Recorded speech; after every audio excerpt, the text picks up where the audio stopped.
You know what? You know, Kool-Aid, hit that like button. He was shouting us all out. He was making us all in this room feel great, feel like we're way better than our jobs, that we really are, because that's what Kool-Aid does. You guys are dope. Now it's my turn to give Kool-Aid some love, because he's going to Vegas. He's going to the Summer League, and I want to hear about this experience, Kool-Aid. I know there hasn't been a lot since the Bickerstaff press conference, or in the last week, since maybe it was the Beasley signing or the Paul Reed signing. So now you get to go out and watch these young guys in Vegas. What's your goal of this? Like, what are you doing out in Vegas? I'm just looking to see trends, habits, who they are as workers, who they are off the court as well, and to be able to connect to who they are as people is also. That, to me, is very, very key, because when you look at someone like an Asar Thompson or a Cade Cunningham, being able to get to understand who they are more as people, you get to and as who they are as workers, you're able to see that kind of translate on the court. Those are the types of things that translate to the NBA. So it's like, it's not much that I'm going to take away from, Summer League performance. He can go out there and he can drop 50, and it would be like, yo, that's awesome. I need to see this in the NBA, not in the preseason, but during the regular season. Or he can go out there like Ron Holland, our 5th overall pick in the NBA draft by the Detroit Pistons, could go out there and score 0. I just want to see him go out there and play hard. I want to see him go out there and play defense, play smart, be about the team. Those are the types of things that I'm looking forward to seeing. And is Jared Jack Jr. who's the coach? Like, what's the structure of this team? A lot of, I guess the G League is, or the G League Ignite is, the G League's no more. Or no. Well, the G League Ignite is going away. Gotcha. But the G League is. G League exists. G League Ignite is not. Right. Got you. So Jared Jack's the coach. These are not just rookies, but they're Sasser's playing. Some second-year players.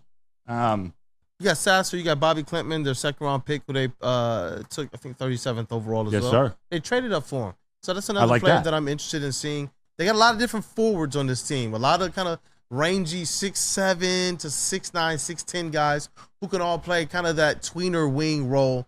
They all present some type of 3-and-D potential as well. So it's like, I'm not walking away from, this Summer League, whether Ron Holland shoots well or not, or Bobby Clement. I'm not walking away disappointed in who they are as ball players. Like I said, I'm looking to see who they are as workers. They're just getting drafted now. All the work they put in after Summer League is where I'm looking to see the gains being made. But right now, let's just see what like the ID, the DNA, the identity of who you are. Do you fit the mold of what we heard JB Bickerstaff say he was looking for in his team? Yeah, Do you fit the mold that we heard Trajan Langdon say? It's like with Asar Thompson, we saw it right away. We knew that guy fits. With Cade, we knew that guy fits. With Duren, we knew that guy fits. With my guy Ivy and Stu, we knew those guys have it. To whatever degree they show it, it's all going to come down to the work that happens after Summer League. But shout out to Asar Thompson as well. He is medically cleared. He will be in Summer League, but his omission from the roster was because of the blood clot issue that he was dealing with.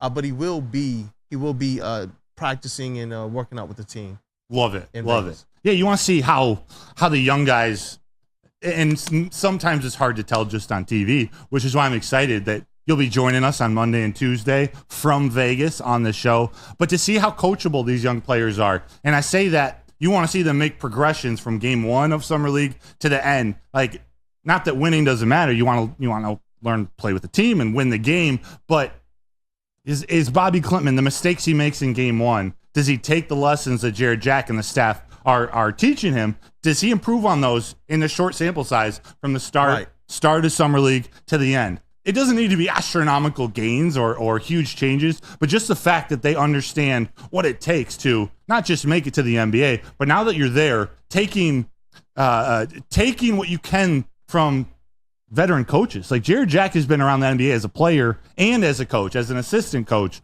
But you got to take what you can from these guys and develop or figure out where the holes in your game are during the Summer League, so that, as well as where the potential might lie as well. As a coach with the scouts, with the development team there, the Summer League gives you an opportunity to put players in positions to be able to stretch who they may be as a player. And you're able to see different potential points. Is what they did with Jalen Duren as well. Put them in some positions that they might not be playing right away in the NBA, but it gives you some type of arc that you're able to put this player on as it relates to the development, so that in year 2, year 3, year 4, you can see this player adding more and more discernible skills. when I look at Al Horford in his career, I don't know how long he had the outside shooting or didn't, but I know that he didn't take a lot of threes to start his career. No. But as the NBA was kind of making this shift and this trend, the work that was put in based on the level of detail that his scouting department saw, this guy all of a sudden turns into a three-point shooter. And I don't know how. A reliable three-point shooter. It's kind of like throws it. Shout out to Grand Ledge, Michigan, man, and the Horford. No, I know. A Florida legend. He's from Michigan, Grand Ledge? Yeah. That's right. His brother went to Michigan. Yep. John. Yeah. With an N. John Horford. John right. Horford. Yeah, his sister, all the. I love that. You run into them, like the hoop. They're like, some of these legendary hoop families, man, in Michigan. Yeah. All right. Last question you asked. I know this was just going to be a quick segment, but how much scouting goes on at this from like a trade perspective? Are the coaches evaluating other players, other teams? Like the offseason's not over. Yeah, people are talking. Okay. It's not just the scouting of the players on the floor. The players that are there, the ones that will be scouted for trades are going to be your older players, a third-year or fourth-year player who you got to make a decision on their contract. And you might just want to get just a quick look at this player before you decide if you want to bring them in and go through that training camp with this player or not. But that's kind of rare. What winds up happening, I believe, in some of these conversations and with some of the scouts is that all of the intel and all of the conversations that you've had in a more business formal setting, and all of a sudden people are kind of boots on the ground, face to face, sitting next to each other, watching the next, batch of prospects that are going to take over the NBA. And it allows you to just be able to kind of have a conversation on the different players that you might be intrigued or interested in.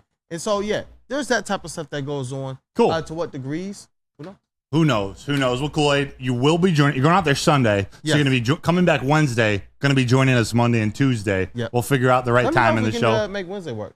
So I can if you're there, the 100%. Pistons, podcast. 100%. We'll make it work as much. Anytime we can get you on camera in Vegas.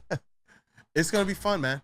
Last year, the one thing that stuck out from me from being there last year were how many Detroit Pistons supporters there are. That's why I'm going to continue to use this word when I refer to Detroit Pistons fans. You guys are sickos, man.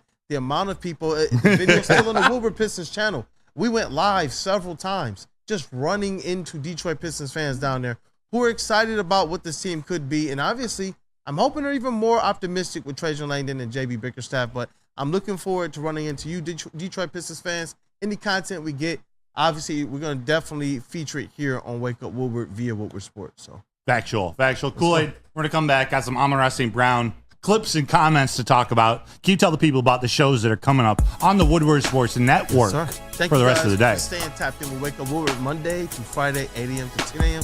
The entire Woo crew. But I'm hoping you guys are staying tapped in with all of Woodward Sports, starting with Big D Energy right after our show from 11 to 1, featuring 4-time Stanley Cup champion Darren McCarty and the Golden Voice Neil Rule. After that, you got reminders.